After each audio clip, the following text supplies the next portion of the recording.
తాకట్లో ఉన్న మీ బంగారాన్ని విడిపించి ఆ రోజు ఆన్లైన్ రేటుకి కొంటాం. Sharma gold company. నమస్తే, వెల్కమ్ టు సుమన్ టీవీ. నేను మానస. ఈరోజు మనతో పాటు ఉన్నారు జ్యోతిష్య రత్న, జ్యోతిష్య చక్ర వైభవ నిపుణ డాక్టర్ రాళ్లపల్లి రవికుమార్ గారు. వారితో మాట్లాడదాము. ఈ మాసం రాశి ఫలాలు ఏ విధంగా ఉన్నాయో వారిని అడిగి తెలుసుకుందాం. గురుగారు నమస్కారం అండి. నమస్కారం. గురుగారు, ద్వాదశ రాశుల్లో నవగ్రహాలు ఈ మాసం అంతా కూడా ఏ స్థానాల్లో ఉన్నాయో ముందుగా తెలియచేయండి. తపోనమ్మ. శరదిందు సమాకారే పరబ్రహ్మ స్వరూపిణి వాసరాపీఠ నిలయే సరస్వతి నమస్తుతే. సుమన్ టీవీ ప్రేక్షకులకి నమస్కారం. ఈ నెల అంటే మే నెల ద్వాదశ రాశుల ఫలితాలు తెలుసుకునే ముందు ద్వాదశ రాశుల్లో నవగ్రహాలు ఎక్కడ ఉన్నాయో తెలుసుకుందాం. ముందుగా సూర్యుడు వచ్చేసి మనకి 15 మే దాకా ఉచ్చస్థానమైన మేషంలో ఉంటారు. 16 మే నుంచి మనకి వృషభ రాశిలోకి వెళ్తారు. అలాగే కుజుడు వచ్చి మనకి నీచ స్థానమైన కర్కాటక రాశిలో ఉంటాడు ఈ నెలలు కూడా. నెక్స్ట్ వచ్చేసి రాహు మనకి కుంభరాశిలోకి ప్రవేశిస్తున్నాడు 18 మే నుంచి. అలాగే కేతు కూడా 18 మే నుంచి మనకి సింహరాశిలోకి ప్రవేశిస్తున్నాడు. అలాగే గురువు వచ్చేసి మనకి మిథున్ రాశిలోకి 15 మే నుంచి మనకు వస్తున్నాడు. సో ఎప్పుడైతే మనకి గురువు ఒక రాశి నుంచి ఇంకో రాశిలోకి మారుతారో పుష్కరాలు స్టార్ట్ అవుతాయి అన్నమాట. సో నెక్స్ట్ వచ్చేసి మనకి శని ఆల్రెడీ మనకి 31 మార్చి నుంచి మేన్ రాశిలోకి ప్రవేశించాడు. కాబట్టి ఇప్పుడు మేన్ రాశిలో శని ఈ మాసం అంతా ఉంటాడు. అలాగే బుధుడు వచ్చి మనకి మేషరాశిలో ఈ నెలలాళ్ళు ఉంటాడు. బుధుడు నీచత్వం కూడా వెళ్ళిపోయింది మనకి. మొన్నదాకా నీచలో ఉండి కూడా బుధుడు కూడా నీచత్వం వెళ్ళిపోయి మేషరాశిలోకి ఈ మాసం అంతా ఉంటాడు. అలాగే మనకి శుక్రుడు వచ్చేసి మేన్ రాశిలో ఉచ్చస్థానంలో ఈ మాసం అంతా ఉంటాడు. ఈ నెల మెయిన్గా ఏంటంటే 3 మేజర్ గ్రహాలు, మెయిన్ గ్రహాలైన గురువు, రాహు, కేతువులు మనకి రాశులు మార్పు చెందాయండి. ఉదాహరణకి గురువు మొన్నటిదాకా వృషభ రాశిలో ఉన్నవాడు 15 మే నుంచి మిథున రాశిలోకి ప్రవేశించడం. అలాగే రాహు మనకి మేన్ రాశిలో ఉన్నాడు ఏనార్థం నుంచి. అతను 18 మే నుంచి మేన్ రాశి నుంచి కుంభరాశిలోకి ప్రవేశించాడు. ఏనార్థం అంతా ఇక్కడే ఉంటాడు. అలాగే గురువు సంవత్సర కాలం అంతా మిథున రాశిలో ఉంటాడు. అలాగే కేతు వచ్చేసి మనకి కన్యా రాశి నుంచి సింహరాశిలోకి ప్రవేశించాడు ఈ 18 మే నుంచి. సో ఈ ఏనార్థం అంతా కూడా సింహరాశిలోనే కేతు ఉంటాడు. ఇవ్వండి ద్వాదశ రాశుల్లో మనకి నవగ్రహాలు ఈ మాసం అంతా ఇక్కడ ఈ స్థానాల్లో ఉంటాయి. గురుగారు, మకర రాశి వాళ్ళకి ఈ మాసం అంతా కూడా మాస ఫలితాలు ఏ విధంగా ఉన్నాయో తెలియచేయండి. తప్పకుండా. మకర రాశి అనగానే మనకి ఉత్తరాషాఢ 2, 3, 4 పాదాలు, శ్రవణం 1, 2, 3, 4 పాదాలు, ధనిష్ట 1, 2 పాదాలు. ఈ నక్షత్రాల సమూహంతో మనకి మకర రాశిలోకి వస్తుంది. ఈ రాశి వారికి ముఖ్యంగా ఏలినాటి శని గత 7.5 సంవత్సరాల నుంచి ఉన్నది. 31 మార్చి తోటి ఏలినాటి శని వెళ్ళిపోయిందండి. సో ఇది శుభ పరిణామం అనుకోవచ్చు. సో అత్యద్భుతంగా ఉంటుందని చెప్పుకోవచ్చు. ఎందుకంటే ఇప్పుడు మనకి తృతీయ స్థానంలోకి శని ప్రవేశించాడు. మనం ఇందాక కూడా చెప్పుకున్నాం, శని కానీ రాహు కానీ కేతు కానీ 3వ స్థానం, 6వ స్థానం, 11వ స్థానంలో ఉన్నప్పుడు 100% బెస్ట్ రిజల్ట్స్ ఇస్తాడని. సో మీనరాశిలోకి శని ప్రవేశించాడు. 2.5 సంవత్సరాలు గోల్డెన్ పీరియడ్ మకర రాశి వారికి. శని సాధారణంగా దేనికి కారకుడు? వృత్తి కారకుడు, ప్రొఫెషన్ కారకుడు, జాబ్ కారకుడు. సో జాబ్ అంటే నిరుద్యోగులకు ఉద్యోగం రావడం, ఉద్యోగస్తులకి promotions, name and fame, boss నుంచి మన్నన పొందడం అనేది జరుగుతాయి. అలాగే ఫారెన్ టూర్ విజిట్స్, అసైన్మెంట్స్, ఉద్యోగరీత్యా ఎవరైతే వెళ్ళాలనుకున్నా మనకు ఖచ్చితంగా ఉద్యోగరీత్యా ఫారెన్ వెళ్ళేందుకు అవకాశం ఉంది. ఇది కాకుండా శని ఆరోగ్యకారకుడు, ఆయుష్కారకుడు. సో మకర రాశి వారికి ఆరోగ్యం బాగుంటుంది, ఆయుష్ కూడా బాగుంటుంది ఈ 2.5 సంవత్సరాలు కూడా పరిపూర్ణంగా.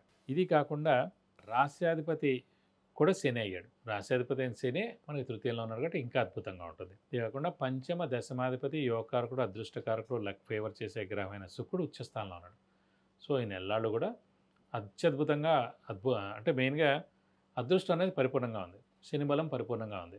అందు గురించి అంటే మీరు అనుకున్న పనులని తప్పకుండా నెరవేరితే ఖచ్చితంగా చాలా బాగుంటుంది. అలాగే వ్యాపారస్తులు కూడా ఎవరైనా కొత్త వ్యాపారం స్టార్ట్ చేయాలన్నా, ఎక్స్పాన్షన్గా వెళ్ళాలన్నా కూడా ఖచ్చితంగా ఇది సరైన సమయం అండి. ఖచ్చితంగా మీకు అనుకూలమైన ఫలితాలను ఇస్తాడు. ఇది కాకుండా రవి ఉచ్చస్థానంలో ఉన్నాడు ప్రస్తుతం, మెయిన్గా శుక్రుడు ఉచ్చలో ఉన్నాడు. అలాగే రాహు మటుకు ద్వితీయ స్థానంలో ఉన్నాడు, వాక్ స్థానంలో ఉన్నాడు. అంటే ద్వితీయ స్థానం అంటే వాక్ స్థానం, కుటుంబ స్థానం, నేత్రస్థానం, ధనస్థానం. వాక్కు స్థానంలో 18 మే నుంచి ఏనార్థం పీరియడ్ అక్కడ కుంభరాశిలో ఉంటాడు. మన మకర రాశికి ద్వితీయ స్థానం అన్నమాట. సో వాక్లో చిన్న చిన్న ప్రాబ్లమ్స్ ఉంటాయి. అంటే మనం అనుకోకుండా ఏదైనా మాట దొరలడం, అనుకోకుండా ముక్కుసూటిగా ఏదైనా మాట అనడం, ఎవరైనా అనుకోకుండా నొప్పించే మాట అనడం చేత కొంచెం వాళ్ళు బాధపడుతూ ఉంటారు.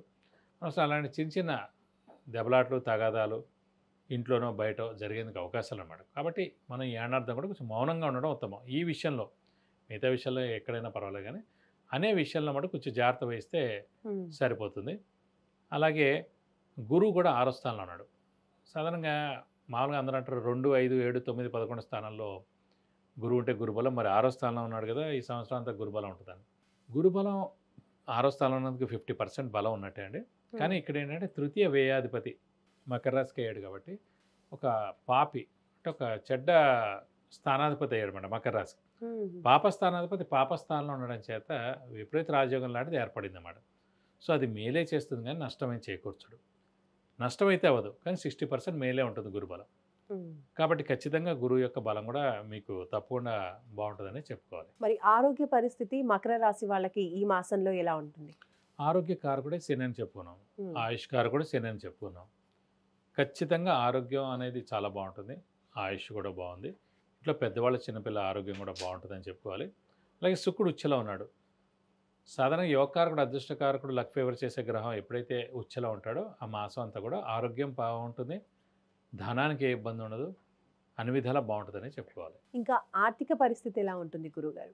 ఆర్థిక పరంగా ఏంటంటే మామూలుగా ఇప్పుడు చెప్పుకున్నట్టే అదృష్టకారకుడు యోగకారకుడు లక్ ఫేవర్ చేసే గ్రహమైన శుక్రుడే ఉచ్చలో ఉన్నాడు కాబట్టి ఈ నెలలో అనుకోకుండా డబ్బులు బాగా వస్తాయి. అనుకోని ఎప్పటి నుంచో మీకు ఇవ్వాల్సిన డబ్బులు ఎవరైతే ఉన్నారో వాళ్ళంతా ఎగ్గొట్టిన వాళ్ళు కూడా కొంతమంది ఉంటారు. అందులో కొంతమంది కూడా మీకు డబ్బు వచ్చేందుకు అవకాశం ఉంది.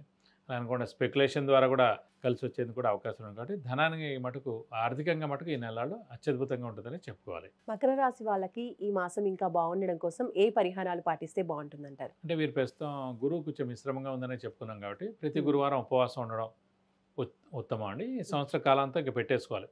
ప్రతి గురువారం ఉపవాసం ఉండడం, దత్తాత్రేయ స్వామిని ఎక్కువగా ఆరాధించడం, ప్రతిరోజు దత్తాత్రేయ స్వామి అష్టోత్తరం చదువుకోవడం, అలాగే వీలైతేనగా ప్రతి గురువారం దత్తాత్రేయ స్వామి టెంపుల్కి వెళ్ళి 40 ప్రదక్షిణాలు చేస్తే అన్ని విధాలా బాగుంటుంది. అలాగే ద్వితీయ స్థానంలో కూడా రాహు ఉన్నందుకు అమ్మవారిని ఎక్కువగా ఆరాధించడం, ప్రతిరోజు అమ్మవారి అష్టోత్తరం కూడా చదువుకోవడం మంచిది.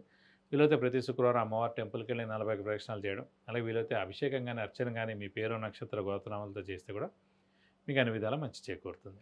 విద్య, ఉద్యోగం, వ్యాపారం, వాహన యోగం, గృహయోగం ఇంకా ఇలాంటి ఎన్నో విషయాలకు సంబంధించి మీరు గురుగారి నుంచి అపాయింట్మెంట్ ద్వారా తెలుసుకోవాలి అనుకుంటే స్క్రోల్ అవుతున్న నెంబర్కి కాంటాక్ట్ చేయండి. రైట్ గురుగారు, మకర రాశి వాళ్ళకి ఈ మాసం ఏ విధంగా ఉంటుంది అనేది రాశి ఫలితాల్లో తెలియజేశారు. ధన్యవాదాలు. నమస్కారం.